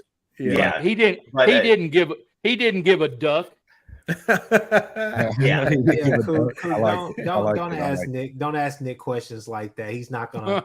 He's not ever gonna give you a straight answer. He's gonna tell you how great Kelvin Banks was, even though they were in max protect all last year. And they were terrible on the run. I can pull the numbers. He ain't gonna say nothing about the numbers either this year, as far as their run game being terrible or Ant Hill and not having. Ant Hill. Hey man, I told him we were gonna play nice with him whenever he came in here because he was nice to me last night on his show. Relax. Hey, Nino. If that's the case, which game are you guys losing because of Ant Hill? Ant Hill doesn't start. Peyton Bond doesn't start. He played 22 plays the other night. Where's your logic? He had 22 plays. Texas logic. He didn't have 20. He played 22 out of 70-something plays. And in those 22 plays, they had him do what he's supposed to do. But he's not a guy that we are depending on down in and down out. Special situations. Okay.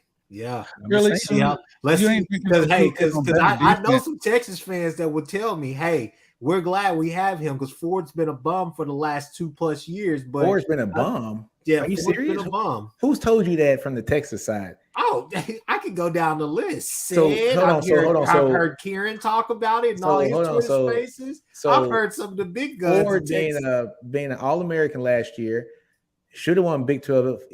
Should have won the DPOY for the Big 12 last year. Let's be honest.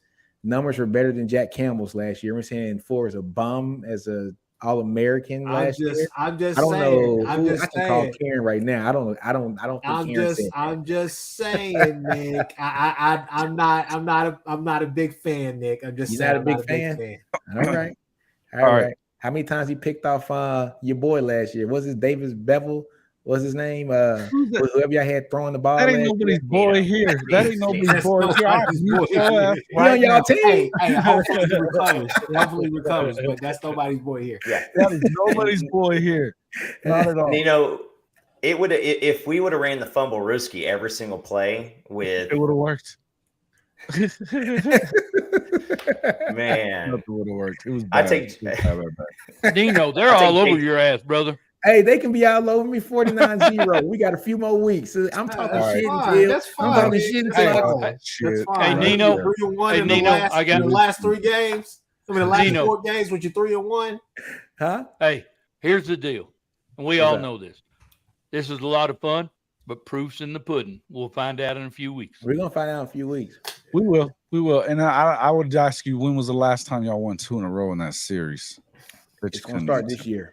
We ain't worried about it. Okay. Well, all right. I'm excited for it. I hope they do both show up. I know a lot of people are asking if we think they're going to both show up in the top 10. I think OU needs to go and blow some people out here in the next few weeks. Go handle business, and we'll see. And then, of course, Texas is going to have to handle it too. Yeah, we got to handle business too. We can't have no You can't. And look, you can't go over there and beat Bama and then have a loss to somebody like Baylor. Kansas or Baylor, or Baylor, Kansas. Yeah, I don't. But the history is they usually do. But yeah, that's the history. That's old history. Old history. We ain't beating. That's every other year. That's every other year besides this year. That was it's history because nothing happened yet. That was the Charlie Strong and the Tom Herman years, man. That was hell. You can go down the list of coaches. That y'all fire everybody's ass. We only fired 2 coaches, Coach. I want to ask about something real quick. I want to ask about something. And then you push the other ones out. It was Mac's turn to go. It's Mac's time to go. It was his time to go. It was his time to go, man. Mac was getting old. He sure won a lot of games there. Yeah, and you've had two. Not doing too bad at North Carolina either, is he? He don't got no pressure on him either. Sure don't. I mean, don't got no pressure. That pressure. At the end of the day, it's winning games, pressure or no pressure. And bowls. Yeah, he's going to overtime with App State, though, man. I don't know. He don't got no pressure over there either. Hey, so let me ask you guys a question. What the hell's going on with the SEC?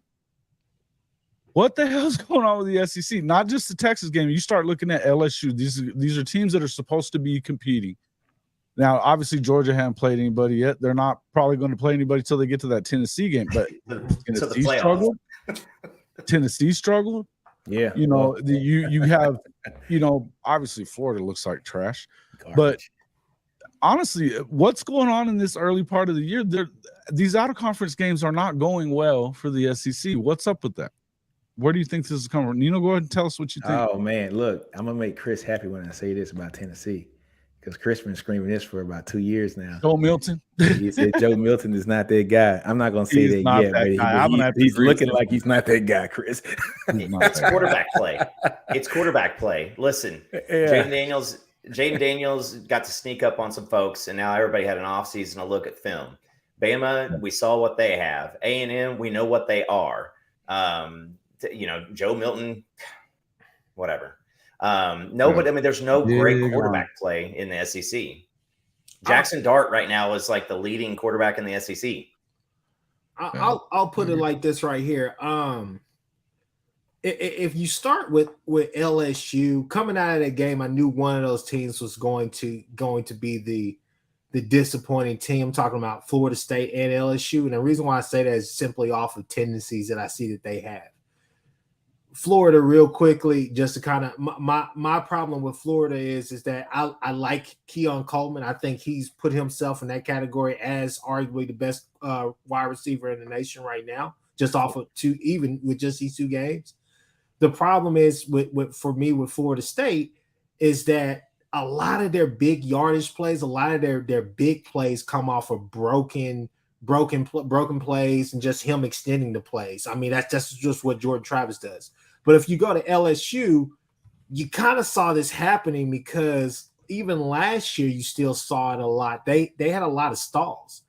As good as Jaden Daniels is, and I know a lot of people want to crown Neighbors as one of the top quarterbacks, wide receivers in the nation, but what have they really done offensively? They don't necessarily have a running back that has emerged or is going, in my opinion, I don't think they have a running back that's going to emerge this year and be great for them. They're going to live off their defense, and they're going to have to put drives together and score points.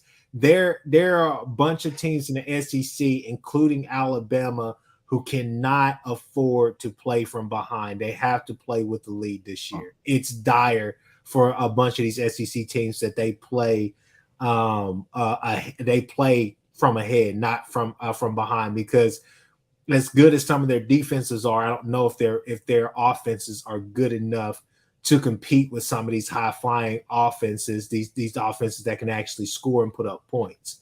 When you have I think this for the lack of a better term, when you have a competent quarterback back there who can make all the right reads and could make that and move the ball down the field, and I'm not talking about like Joe Milton, who's just looking for that one that bomb down the field. I'm talking about somebody who can actually work the field and make the right reads. When you're facing a competent quarterback back there, I just don't know if they have enough to keep you there. I mean, I feel like Georgia does. I feel like Georgia has the luxury of being able to turn it on and off because of some of the weapons they have offensively, especially with Bowers. But not a lot of teams in the SEC can actually say this year they can come in and afford to play behind or try to fit and go and finish off a team in the fourth quarter, because I just don't think the offenses are going to be as good as they have been in the past. Amen, brother. I'm with you all the way. I agree. I agree. You have some all-worldly quarterbacks the past couple of years in the SEC. I don't know if there's any gamer. I mean, as I look through this, I don't know if we have a gamer. Good night, baby. That's, I guess, going to be your question about Georgia is can this kid come in and be a gamer like what you had with Stetson Bennett? Yeah. Bennett he's got time to turn into one for sure. That's true. This is one of those years, and it hasn't happened all that often. But just like when OU went to the college football playoff, and there was another year as of recent, but this is one of those few years that you can say, at least early on, the SEC is not as stout there, holding that on to that position as the best conference. They're not as stout. I think that, really the biggest X factor, if USC was to go to the playoffs right now and they had to go through Bama and Georgia, the biggest X factor is what defense are you going to get from Grinch? You know, because that. Caleb's going to be able to put up points, but if their offense stalls for a while, are they going to be able to actually hang in there with a team, or is the team just going to be physical and take advantage of this new clock rule and just run, win the time of possession battle for real? So it's just one of those things where it's kind of a wild card year this year. And I think that when you look at it, do you take the winner of the SEC West, or are you taking the field? And I think this is a year that and I think that, Nick, this is where I'll bring in Texas. I think Texas, what they were able to do at Bama makes you as a fan outside of the SEC of any team, I think it gives you a bit more peace of mind about saying, I'm going to take the field over the winner of the SEC West or an SEC East this year. Either way. Really? Here's something crazy. So in the SEC, Ole Miss leads the SEC in scoring. They put up 110 points. I'll Venmo you $5 if you can tell me the number 2 team in scoring in the next 5 seconds in the SEC. Carolina? No. No way. It's got to be Tennessee. No. Vanderbilt. But they had 3 games. They played 3 games. Yeah. They've had 3 games, but still, like it's. Jay from I'm gonna say this: Sports. Missouri Missouri has tossed up 58 points in 2 games, and they're bringing up the rear here. Followed by Florida with 60 points. I mean, it's just they don't have the potent offenses, and the defenses. I mean, it doesn't look like there's great defense being played either. I think that they lack a dynamic quarterback play. I mean, again, when you're saying Jackson Dart right now is having the best campaign in an SEC quarterback, I mean that's saying a lot, and that's not saying a lot about Jackson. That's just not saying anything about the field. So, yeah, we'll see. I mean, it is more open. I think when we made our picks before the season started, I think Coach, when we were going over it, that's why, I mean, one of the things I said is, listen, it's somewhat wide open, and it's going to happen again next year too, because there's going to be a whole new crop of quarterbacks in the SEC next year too. Mm-hmm. That's a fair point. I agree. I'm just, man, look, I hate A&M. But I had them winning that game, and I'm shocked that their defense gave up 48 points. If there was one thing that I was going to say A&M was going to be able to hang their hat on this year, even with the Bobby Petrino mess and Jimbo and who's going to call the plays, their defensive line is outstanding. They got pushed around, and their secondary, Lord have mercy, they have like no cornerbacks. They have no cornerbacks. We talked about this. You go to Texas A&M, that's where 5-star defensive linemen go to die. It's been tradition, right? Exactly, man. I just don't the cash and go to die. It's just a matter. It's one thing to stack talent in like the skill positions, right? Texas has done it for years. Never recruited the offensive defensive line, but stacked skill position. I mean, it's like having a Ferrari with Walmart tires, right? We used to have all the skill position players you want and no beef on the interior. But Texas A&M has the beef on the interior, on the offense and the defensive side of the ball. But it's just like, what the hell is going on there? Especially on that defense side of the ball. As strong as they were last year, I mean, they were a strong defense last year, man. That was the only thing that kept them halfway in games, man. But, I tell you, man, I'm shocked by them. Let me see. Who else am I shocked by? Auburn. Man, Auburn barely getting by this weekend. I mean, that was kind of alarming. Hey, Tennessee. Man. You gotta remember. Cal is a scolded spouse. They're pissed. They got left to dry. They got left to die. And then someone gave them a life preserver. And now they're like, no, I'm coming after you. No, hey, Jay, but I'm going to tell you what else. Look, man, the damn Kentucky game. Kentucky, what was it, 27-14 against Eastern Kentucky or Western Kentucky? It was like one of those damn schools that's like, Western, Northeastern, Kentucky, whatever. All right. School of the blind. It's like, how does that happen? And I'm high on Devin Leary. Like, I like Devin Leary, right? I'm like, Devin Leary comes from, NC State, has a hell of a year 2 years ago, tears his pec last year, comes to Kentucky, and I'm like, look, they're going to tear it up. They got great wide receivers. The line is finally starting to get there. I think Devin Leary has a long shot to be an all SEC player if he plays this thing right. I mean, he does have that kind of potential. And for them to put up 27 to 13 or 14 against Western Kentucky at home, you know, it's like, come on, man. So yeah, I'm with you. There is no, and Chris knows I love this word. There are no transcendent quarterbacks in the SEC this year. Transcendent. Chris, you on mute, Chris. There's not a single one. There really isn't a single one. What? Yeah, what? Jay, they ain't a transcendent quarterback in SEC. Name them. Oh, that's what I'm asking you. Name them. There's not one. Not a single one. Okay. There's good quarterbacks. There's no transcendent ones. There's levels. There's levels to it. I'll remember that one. Thank you. Remember it. Write it down. Take a picture. I said it for a reason. There is not a single transcending quarterback in SEC this year. There's really good ones, but there's no one that goes in there and wins the game by themselves. There's not a single one this year. Now, one guy that I can say, if Spencer Rattler were on a different team, yeah, I kind of feel bad for him being in South Carolina. You know, and why? I don't. You saw him at OU. You saw him at OU. He got pulled twice against y'all. I know, but you know, look, not once. Twice. There's a lot of pressure put on these kids, man, and I think he had to be humbled because Spencer had a little bit of. He still ain't there. He's still not there, Nino. Yeah, I know, but humble. He didn't have a little. I think mentally, I think the game is slowed down. He's looked pretty good these first two games. He's always been mentally slow. No. I think mentally the game is slowed down for him. He's slow. I hate you, Coop. Oh my God! Hey, Nino, you set yourself up for that, right? You open that door. Nick and I agree on this. Spencer Rattler with a better offensive line. It never made any sense going to South Carolina. It's one of those times where you say, kid, you say, son, I get it. You want to go play with your friends. That's fine. But him with a better offensive line, damage.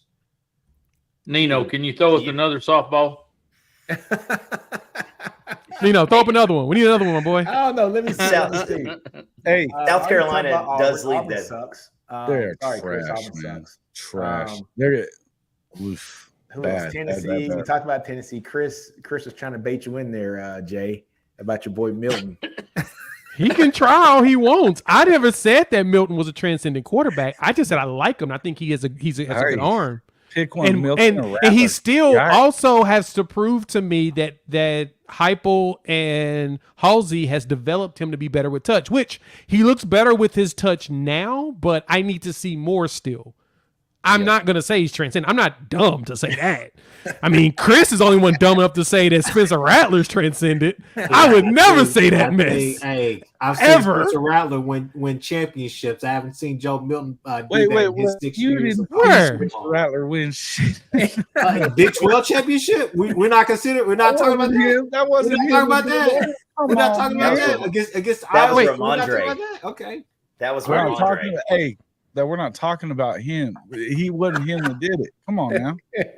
I'm just saying. I've seen him go out there. I'm just saying. I got Sooner crime over here. No, he's not a Sooner, bro. He's not. He's not Marcus Russell Light. I will say Spencer. I mean, so right now South Carolina, 408 yards per game passing. They number one in the SEC. Auburn comes at the last at 148.5 yards per game passing. Jesus. Freeze. That old Hugh Freeze project. Trouble, man. Trouble down on the plains. Who else, man? Okay, LSU. I want to say something about LSU. Yeah. Who is him? He is him. It is always hard. Sean, I love your first game of the season to come out against Florida State. You know what I'm saying? Like Florida State is one of the top teams in the nation. I do like they get thrashed, boys. Yeah, I like KJ too. I do. 205 yards per game passing. KJ Jefferson. Who KJ? Yeah, but he also adds 150 on the ground. Yeah. How about Rocket? Is he fine now or what?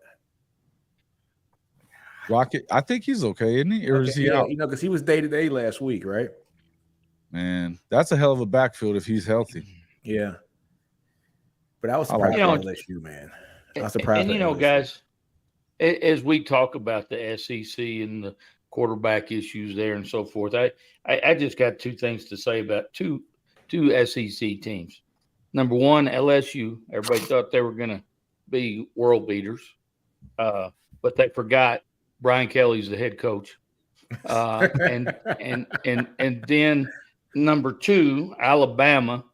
Alabama's Alabama, but people have seemed to it slipped their mind that Tommy Rees is their offensive coordinator. Guys, those two guys are, and I'm not saying Brian Kelly's not a good coach, but I'm going to tell you what, I don't think he's a good fit at LSU. His singing, his dancing, and his all that crap. And the fake accent. The fake accent, exactly. I'm from Louisiana. That rubbed me the wrong way.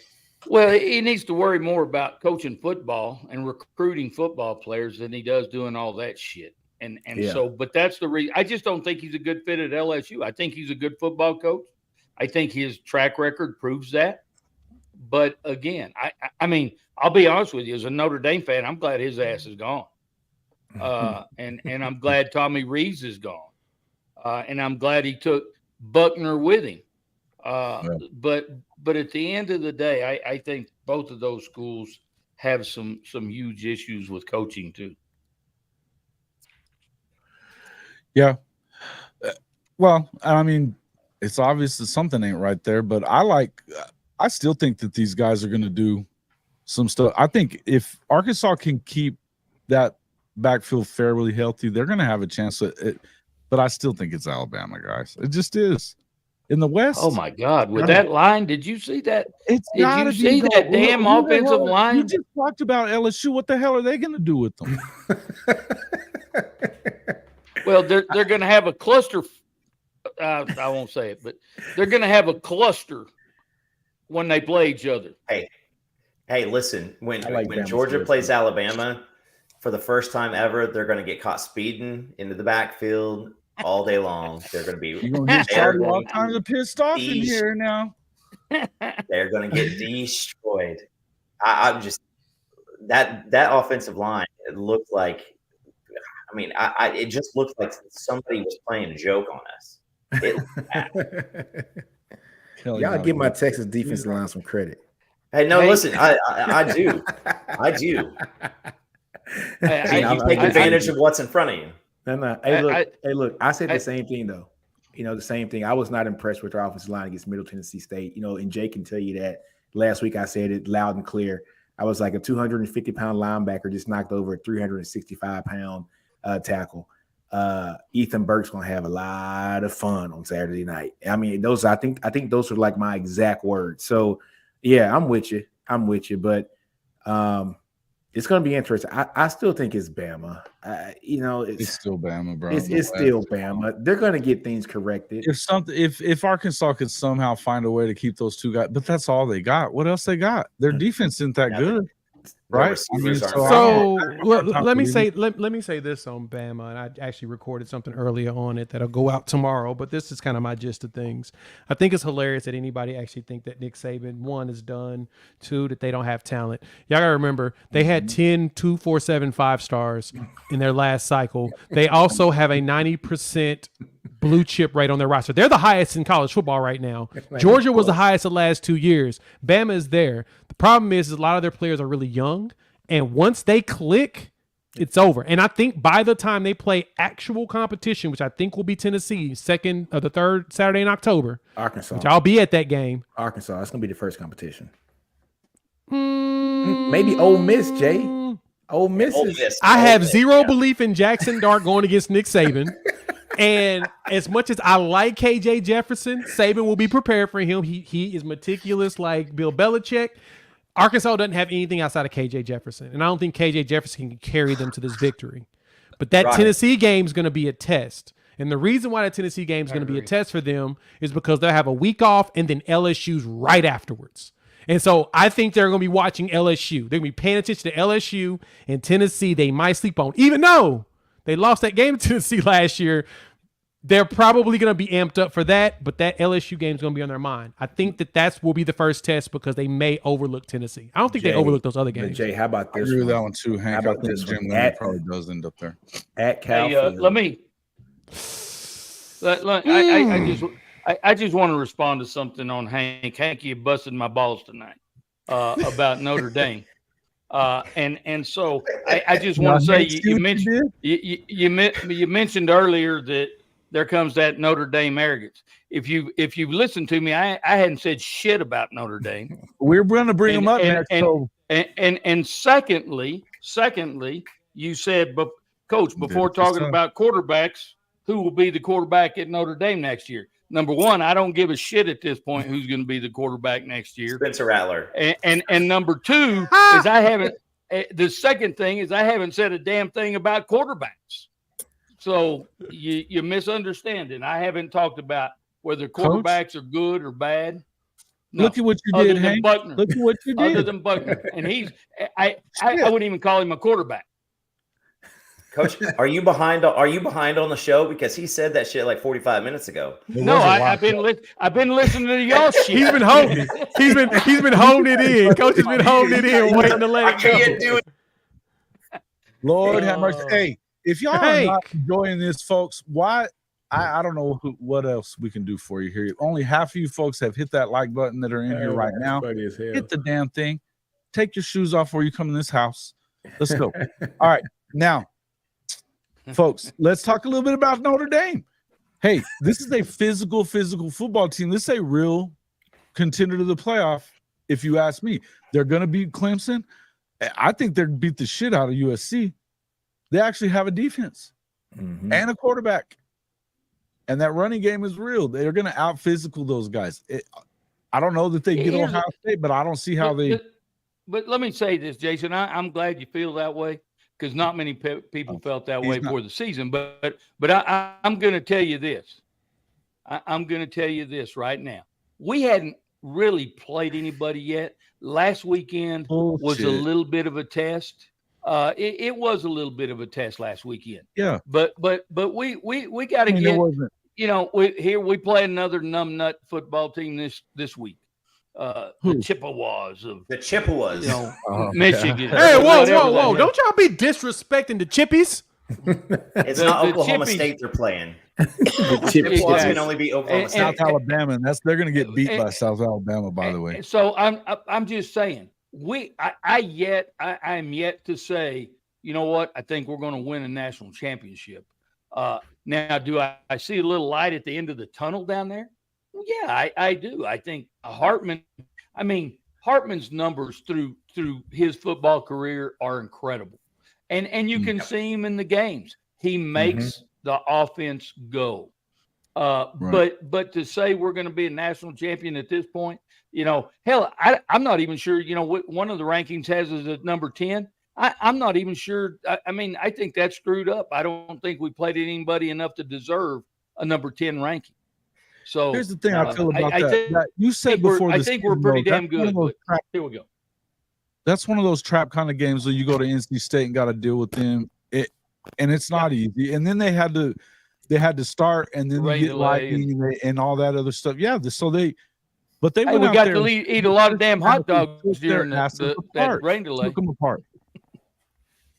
Listen, NC State had a 10-point victory over UConn in week 1. I don't think that they're anything. It is. We need to see Ohio State before we really. And listen, I'm the one who says I think Sam Hartman's going to be a day 2 pick in the NFL draft. I think he is a legit. He's a legit quarterback. Giving up 24 to NC State. I'll reserve my judgment on the defense, but between Estime and Hartman, they're going to be a competitive football team in every single game. Yeah, I agree. Hey, look, I think Notre Dame, man, they got 2 true tests this year, and it's USC and OSU. Ohio State has not looked good either. They get them both at home. They get Duke at Duke too, though. We'll see. Duke, guys, we got to stretch. I'm not impressed with. I'm not impressed with. We got to stretch that we could lose any of once we play the Ohio State game, guys, we got a 5-game stretch that, we're going to have to play well week in and week out. Yeah. Well, that's where you have to worry about those little trap games in between these other games, right? That's true. Yeah, that's true. And that's what I'm I saying. like Notre Dame against Ohio State. I do. I like them. I'm just not sold on Ohio State. Well, you know what? We should have beat their ass last year, but like we talked about a million times, we didn't have a quarterback couldn't throw to feed the starving birds, and then he goes and lays the ball like a damn hen out there. Like that this past week, man. Shit. Wow. But now you guys got a quarterback, and Ohio State's trying to find one, right? And so that's what's crazy, right? Yeah, I think like. Look, man, I think you guys murder Ohio State. I'm not impressed with them this year, and they haven't had any competition yet. I think you guys tear their ass up. Duke beat Clemson, but I'm not impressed with Clemson. Clemson, no, they haven't been playing very well. I think you guys beat Duke. I think you beat Louisville. I think, honestly, just me talking, y'all season rests on the USC game, October 14th. I think that's going to be the game. I think after that, you guys clean shop. You beat Pitt, you beat Clemson, you beat Wake Forest, and you beat Stanford. It's that USC game because I got a feeling y'all about to kill Ohio State. I'm not impressed with Ohio State. And they're coming to y'all house too. And y'all coming? Yeah, man. Yeah. What is Ohio State? What do those quarterbacks look like without 2 top 10 receivers, like 2 top 10 NFL draft picks? Marvin Harrison Jr. over there, and you look like crap. It's like, come on, man. And a 5-star running back. Yes.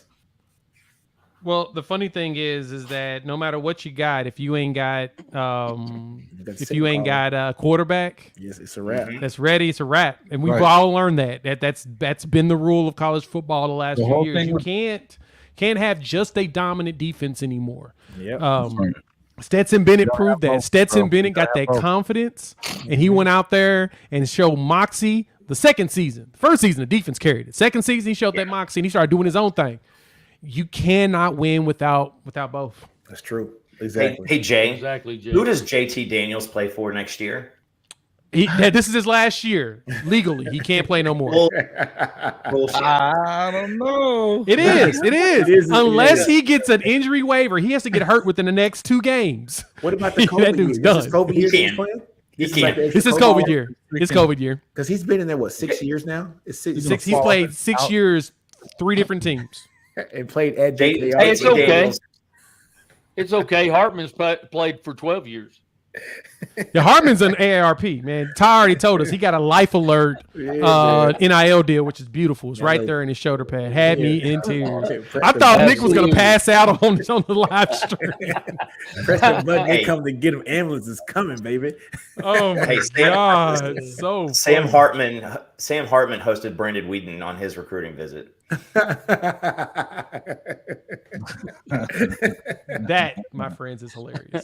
That's an old ass man, dude. It is indeed. Hey, it was funny that actually Greyhouse was talking about that before the season started. He said, "Shit, man, I was like 8th grade whenever he started school.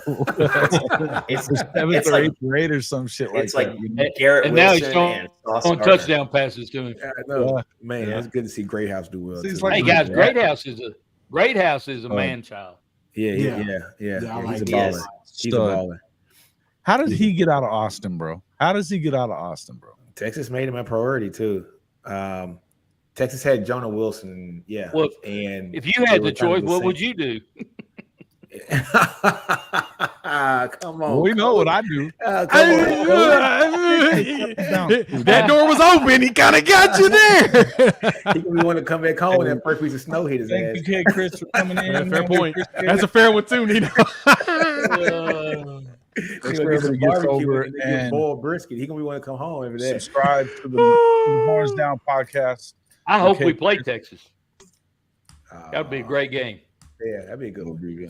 I actually think that would be a good one, especially with an old head quarterback that's that knows how to seen a lot of defenses and can be focused. That blocking may be a problem for Notre Dame, but I think that overall, what's the running back's name? What's Notre Dame's running back? Estime. Well, which one of the 5-headed monsters do you want me to talk about? Estimate's fun. Coach going in right now. Our running back room's full, boys. Yeah, y'all got a fun running back room. I think it would be good. As long as y'all are good at blocking, that would be a fun game. I can't even argue that. That would be a fun one. I think a big thing is we got to get our guards to have better play, because our two tackles are extremely good, but it's our two guards, and that was a question from the start of the season. I think it still remains that way. Yeah. I like their chances, man. I really do. I think that the more that I watch them, I like their physicality, and you haven't seen physicality like this out of a Notre Dame team in a while, right? You just haven't, and on both sides of the ball. Yeah, man, Mike, drop that in there if you will, and or you can go and find mine. It's just JW_HOF. Yeah. So for sure, guys, it's I'm excited about this. Let's talk a little bit about Mike Gundy real quick. We got to end it by talking trash about Mike Gundy. Just a I little. want to talk bad about Gundy. Don't you want to talk trash about Mike Gundy? I mean, I think it's Come on hilarious. now. What kind of Sooner doesn't want to do that? Come on. There's less people on this video than there are quarterbacks playing in the game next week. That's fair. That is a fair question. And here's it. And he even said he doesn't see it playing out by the time the Big 12 season starts. They got it's fun stuff. Playing three quarterbacks, and somehow I don't know what is he trying to do here? Well, I don't get it. I think he doesn't know what he's going to do, to be honest. Here's the thing. He can't leverage the Tennessee job anymore. Yeah, he can't leverage the Tennessee job anymore. He's a sideshow character. I mean, you know that friend who we were like, wouldn't it be funny if you went up and asked for like a Filet-O-Dick or something like that at the drive-thru, and the friend's like, let's do it, and he goes and does it? That's Mike Gundy. I mean, all he is a sideshow. It's so ridiculous, right? So ridiculous. And it's crazy. And they just lap that shit up in Okie Lightland too. Yeah. Lap it up. Not everybody. Listen, my whole family Oklahoma State fans, and none of them are happy right now. Well, the greatest amount of them are, but I'll tell you, who doesn't love Gundy's new look? Dyed hair and gray beard. Yeah, it's pretty cute, right? I tell you, he loved on me and Coach at Big 12 Media Days, didn't he? Mediocre Mike. Is going to rule the Big 12, he says. That's the funny thing.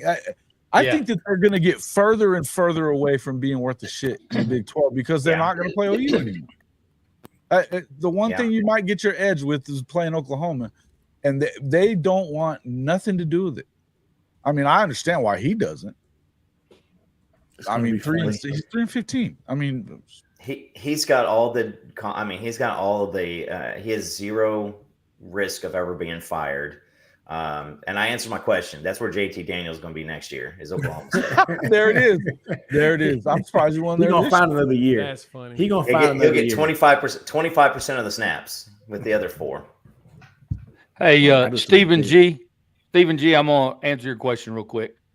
Coach, can you tell us why he hasn't selected a starting quarterback yet? Because he's a dumbass. And he don't want to throw his kid in there full time and get him beat up and blamed is what it is. I think on that side. I think Gunner's the best one. You think so? I do. Yeah. Hey, earlier tonight. Haven't watched enough Oklahoma State ball this year to. Nobody has. Just enough to get a good chuckle in. Hey, earlier tonight, my kid was trying to do homework, and she was like, "I can't find a sharp enough pencil to write with."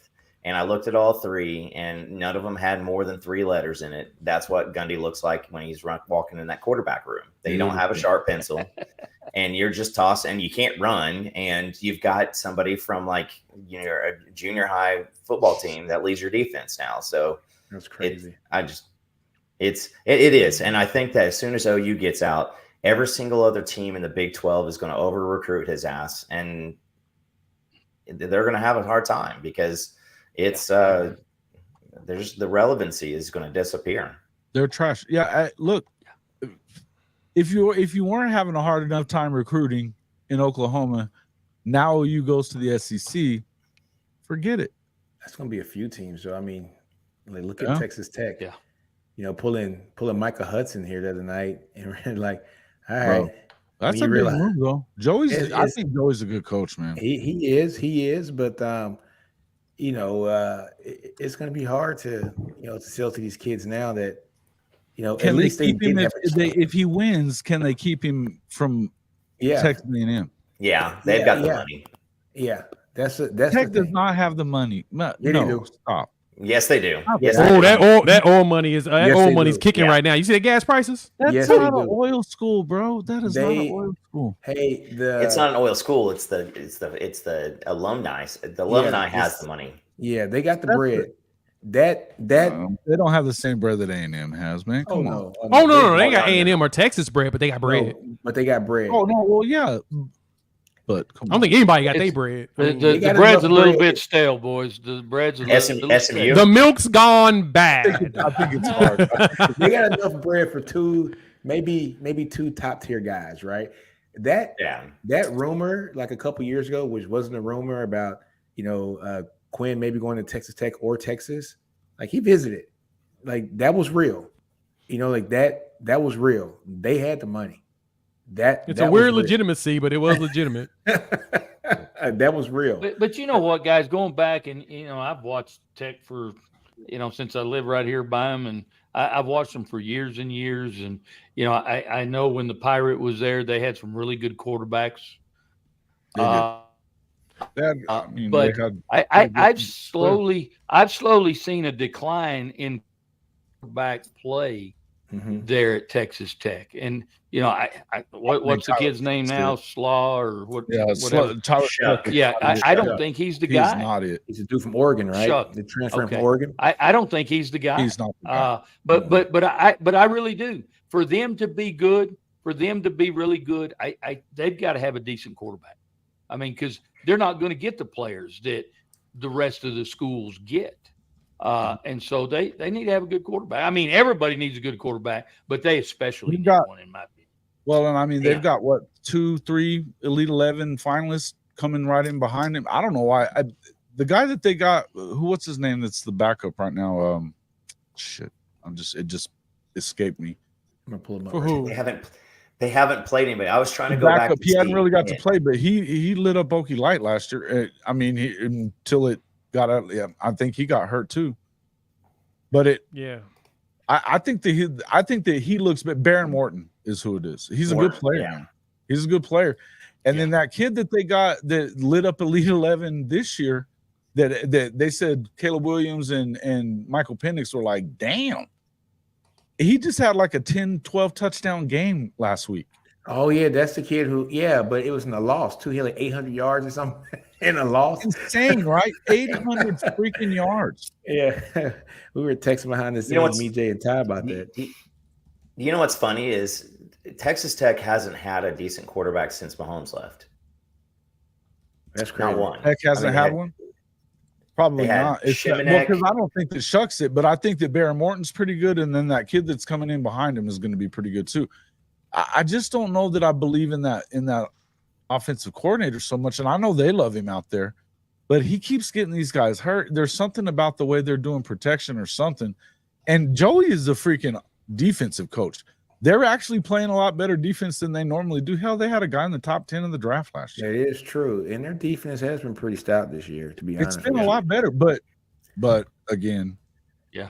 Do you guys know who the leading quarterback for Texas Tech was in 2018? Who? Alan Bowman. Yeah, Bowman. Yeah. 5 years ago.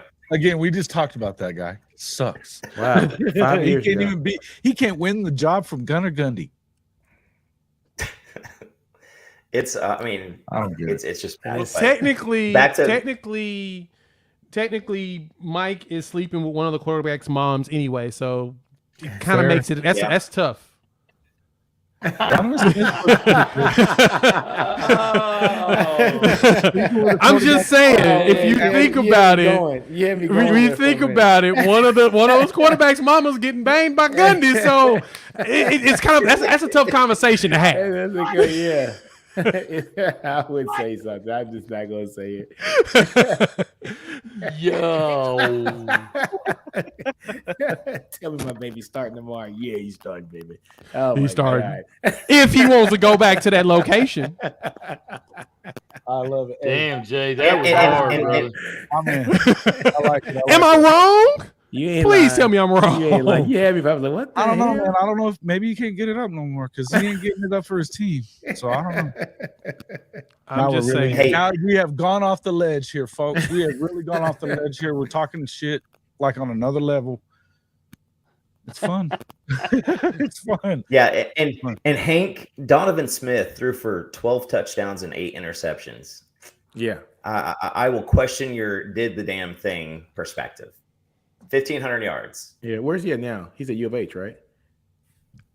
Yeah, I think so. They're doing I well. think Yeah, so. Donovan Smith. Yeah. He's and they Yeah, they lost to Rice. They lost their lost Rice. lost got to Free last week. He got tore up by Rice. What? The fighting But he JT did. Daniels. He did the damn thing. In the- JT Daniels, future starting quarterback, Oklahoma State, 2027.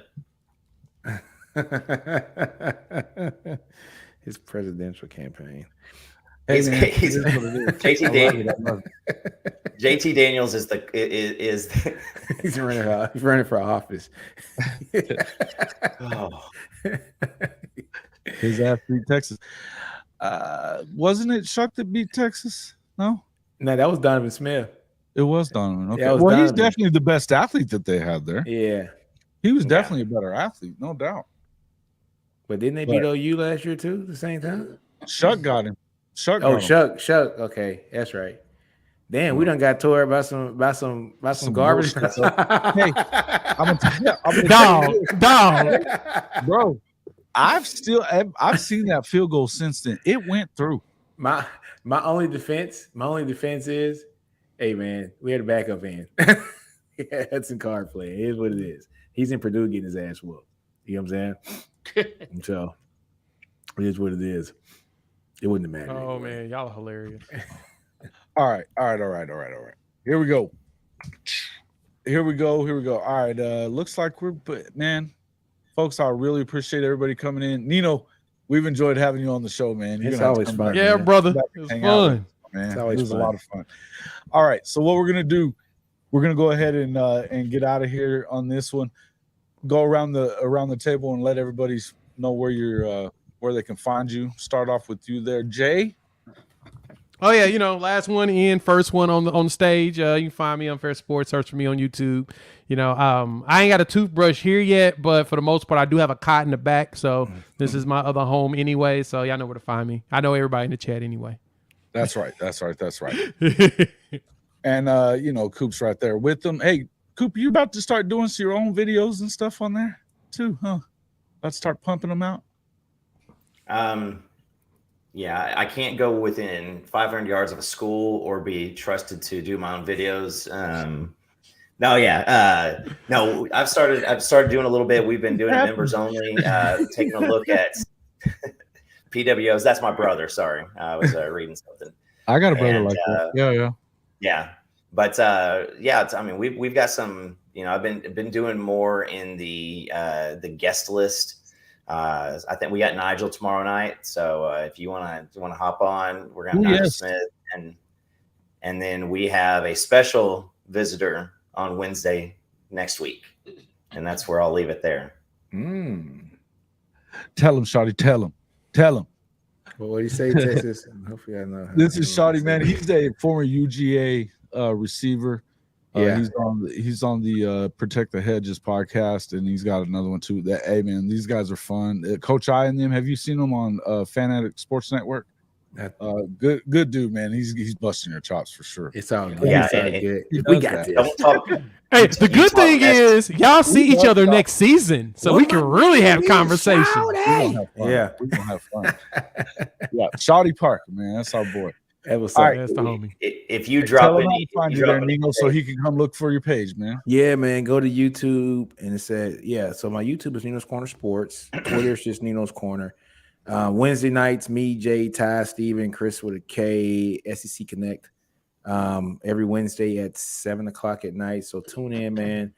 And then Fridays, man, me, Jay, Ty, and Steven do Bleacher Report, where we'd have a college football roundtable. So catch us there, man. We have a lot of fun. We talk a lot of shit, and it's just fun, man. It's just fun. Man, I tell you what, I wanted to tell all you guys again, man. And Jay, you bounced out of here on the last show before I got to say it. Yeah, my bad. Congratulations to you guys on that. That's big and well deserved, by the way. You know, awesome stuff. You know, we all hope to be like you guys someday. It's the starting point, man. We gonna all move up to the top from that. That's gonna get our get us pushed up. And then pull everybody up with us. Yeah, exactly, right, baby. But no, for real, props to you guys. You work hard. You guys are as harder workers as anybody I see on YouTube. Much appreciation for that, and glad to be able to have you guys on our show. Coach, what do we always say? We have the best creators on this show right here. We bring them. No doubt, my brother. No doubt. And Coach, where we gonna find you? You can find my ass down at the corner bar. Drinking some at cold the corner beer. Market. That's right, down baby. At the bar, he said. Down at the bar. Looking for Gundy. There it is. Hey, and there's Coach I right there. Coach I, welcome to the show. You're just catching us on the way out, but thanks for coming in anyway. And hey, again, we'll see you guys. Thanks a lot, everybody, for coming in. It would not be the channel that it is without all you folks that are in here today. All you folks that came over from Nino's show, we appreciate that. Hope that you hit that subscriber button on your way out. We're approaching 2,500, man. We're hoping to get a little further up sooner than later. So again, come on, yeah, man. we gotta throw him down, man. We gotta give him the right love since he came in. We gotta throw it down. We gotta throw it down. All right, man. Well, hey, we will see you all, guys. Hey, thank you so much for coming in again, and we will see you on the next one.